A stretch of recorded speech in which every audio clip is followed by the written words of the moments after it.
아하시아의 어머니 아달랴는 아들이 죽은 것을 보자 왕족을 다 죽이기 시작하였다. 그러나 왕자들이 살아되는 가운데서도 여호람 왕의 딸이요 아하시아의 누이인 여호세바가 아하시아의 아들 요아스를 몰래 빼내어 유모와 함께 침실에 숨겼다. 이때에 사람들이 아달랴가 모르도록 그를 숨겼으므로 그는 죽음을 면할 수 있었다. 요아스는 그의 고모 여호세바와 함께 6해 동안을 주님의 성전에 숨어 지냈으며 그동안 나라는 아달랴가 다스렸다. 열왕기하 11장 1절에서 3절 말씀. 열왕기하는 남북으로 분열된 이스라엘의 상황을 왕들의 이야기를 중심으로 우리에게 들려줍니다. 대부분 갈등이 그 중심이 되는데 북이스라엘과 남유다라는 나라 사이의 갈등을 보여주기도 하고 또 한 나라 안에서 일어나는 갈등을 들려주기도 합니다. 오늘 본문인 열왕기하 11장은 남유다라는 이 한 나라에서 일어난 이야기를 우리에게 들려줍니다. 남유다의 왕위는 여호사밧과 여호람을 거쳐 아하시아에게 이릅니다. 그런데 이 아하시아는 북이스라엘의 왕이었던 예후에 의해 죽임을 당합니다. 이 죽음은 미리 예고된 죽음이었습니다. 그는 열왕기하 1장에서 부하들에게 다락방에서 떨어진 자신이 잘 회복될 것인지를 여호와 하나님이 아닌 바알세붑에게 물어보게 하였고 이게 화근이 되어 엘리야로부터 죽음을 예고받습니다. 그리고 그 죽음의 예고가 열왕기하 9장에서 이루어진 것입니다. 이유가 어찌되었건 그의 어머니 아달랴는 자신의 아들이 죽은 것에 분노하여 끔찍한 만행을 저지릅니다. 그것은 바로 왕의 자손을 모두 죽이는 일이었습니다. 굳이 그렇게까지 할 필요가 있었나 싶지만 그녀는 권력에 대한 욕망이 아주 큰 여인이었던 것 같습니다. 그럼 이 아달랴가 누구인가 싶으실 겁니다. 아달랴는 아합과 이세벨의 딸입니다. 그녀는 사마리아에서 자랐고 바알을 열심히 숭배하던 인물이었습니다. 그런 그녀는 남유다 왕인 여호람과 결혼하게 되는데 이 둘 사이에서 아하시아가 탄생하게 됩니다.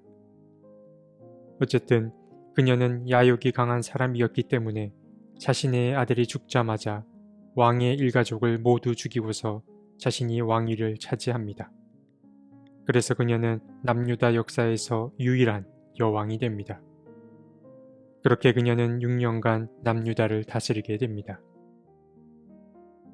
하지만 사람은 결코 모든 것을 통제할 수 없습니다. 아달랴가 아들의 자녀들을 학살할 때에 자신의 딸이었던 여호세바가 몰래 동생의 자녀 가운데 한 사람을 빼돌립니다. 그녀가 빼돌린 아기의 이름은 바로 요아스입니다. 그렇게 요아스는 아무도 모르게 잘 숨어서 성장해가고 있었습니다. 그러다가 아달랴가 통치한 지 7년째가 되던 해에 큰 사건 하나가 발생합니다. 수면 아래에서 들끓고 있던 반역이 시기를 맞이한 것입니다. 그 중심에는 여호야다라는 제사장이 있었습니다. 그는 이제는 때가 되었다고 여겼고 바로 작전을 실행에 옮깁니다. 여호야다는 군 지휘관들을 모았습니다. 그리고 그들에게 살아남은 왕자가 제 권리를 찾을 수 있게 책임을 부여합니다. 날짜도 정했습니다. 반란일은 안식일로 정하되 평소보다 왕궁을 지키는 병력을 2배 이상으로 늘리기로 정합니다. 드디어 결전의 날이 왔습니다. 군 지휘관들은 여호야다가 명한 것을 그대로 잘 수행했습니다. 제사장은 그들에게 창과 방패를 나누어 주었습니다. 그것은 다윗 왕의 소유들로서 주님의 성전에 잘 보관 중이었습니다. 군사들에게 다윗의 물품을 나누어 주었다는 것은 잠들어 있던 하나님의 역사가 다시 빛을 발할 순간이 왔음을 암시합니다. 여호야다는 왕세자 요아스를 군중들 앞에 데리고 나왔습니다. 그리고 요아스에게 왕관을 씌우고 백성들 앞에서 기름을 부어 그를 왕으로 삼습니다. 백성들은 손뼉을 치며 임금님 만세를 외쳤습니다. 백성들은 왕권의 회복을 기뻐하였습니다. 아달랴는 뭔가 이상함을 느꼈습니다. 그녀는 무슨 일인가 하여 급히 밖으로 뛰쳐나왔습니다. 나와보니 주님의 성전 주위로 백성들이 가득 차 있었고 왕의 대관식이 이뤄지고 있었습니다. 그녀는 백성들의 반역을 참지 못하고 옷을 찢으며 반역이다, 반역이다 하며 소리쳤습니다. 그때 제사장 여호야다가 나타나 아달랴를 붙잡아 성전에서 끌어냅니다. 그리고 그녀를 궁궐 어귀에서 처형했습니다. 그렇게 아달랴의 통치는 이렇게 허무하게 끝을 맺게 됩니다. 이제 제사장 여호야다를 중심으로 본격적인 개혁이 일어납니다. 여호야다는 그동안 끊어져 있던 이스라엘 백성과 주님 사이의 언약을 다시 세우고 또 새로운 왕과 백성들 사이의 언약 또한 새로 맺게 했습니다. 그리고 바알의 신전을 허물고 바알 제사장이었던 맏단을 처형했습니다.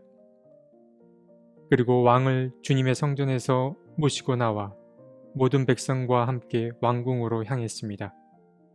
백성들은 왕위에 오른 요아스를 기쁨으로 맞이했습니다. 그렇게 요아스가 왕위에 올랐을 때에 그의 나이가 7살이었다고 성경은 말합니다. 오늘 본문도 왕위를 둘러싼 치열한 공방이 오가는 이야기를 우리에게 들려주었습니다. 아들의 죽음 이후 엄마 아달랴는 왕위를 세습할 모든 손자 손녀를 죽음으로 내몰았고 자신이 그 위치에 오릅니다. 그러나 그녀는 모든 것을 통제했다고 느꼈지만 그렇지 못했습니다. 자신의 딸이 동생의 자식 하나를 몰래 빼돌렸고 그 아기는 할머니 몰래 잘 자라고 있었습니다.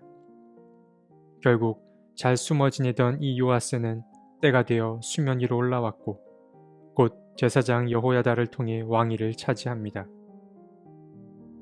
사람은 저마다 계획을 세우고 그 계획을 실행에 옮깁니다. 그리고 그 계획이 잘 풀리기도 하고 그렇지 못하기도 하는 것을 경험합니다. 그런데 지나온 시간을 돌아보며 솔직하게 인정하게 되는 것은 우리의 삶이 우리의 생각을 벗어나는 경우가 훨씬 많다라는 사실입니다. 정말 그렇습니다. 하지만 그럼에도 중요한 것은 하나님은 계속해서 우리를 돌보셨다는 것과 그리고 지금도 우리를 인도하고 계신다라는 사실입니다. 주님의 방식과 우리의 방식에 차이가 있어서 그렇지 주님의 일하심은 늘 변함이 없습니다. 니코스 카잔차키스의 소설 한 대목이 생각납니다. 재난을 당한 아버지가 아들에게 했던 이야기였습니다. 일구어 놓았던 농장이 모두 훼손된 것을 보고 아들이 소리쳤습니다. 포도가 다 없어졌어요. 그러자 아버지는 말합니다. 시끄럽다. 우리들은 없어지지 않았다. 그때 아들은 보았습니다. 욕을 하거나 애원하지 않고 또 울지도 않으면서 침착히 서 있던 그 아버지의 모습을 말입니다. 그는 그런 아버지의 모습에서 인간의 위엄을 느꼈습니다. 그렇습니다. 우리도 일희일비하기보다는 주님의 손길을 믿으며 위엄이 있는 그리스도인이 되어야겠습니다. 이 모습이 주님을 신뢰하는 참된 그리스도인의 모습일 것이기 때문입니다. 하나님, 삶이 내 뜻대로 흘러가지 않아서 좌절했고 불평했었습니다. 주님, 산다는 것이 안개 속을 거니는 것과 같지만 그 안개 속에서도 주님을 향한 신뢰를 잃지 않게 도와주옵소서. 우리를 선한 길로 인도하실 주님을 그리고 눈물이 웃음되게 만드실 그 주님을 굳건히 믿게 도와주옵소서. 아멘.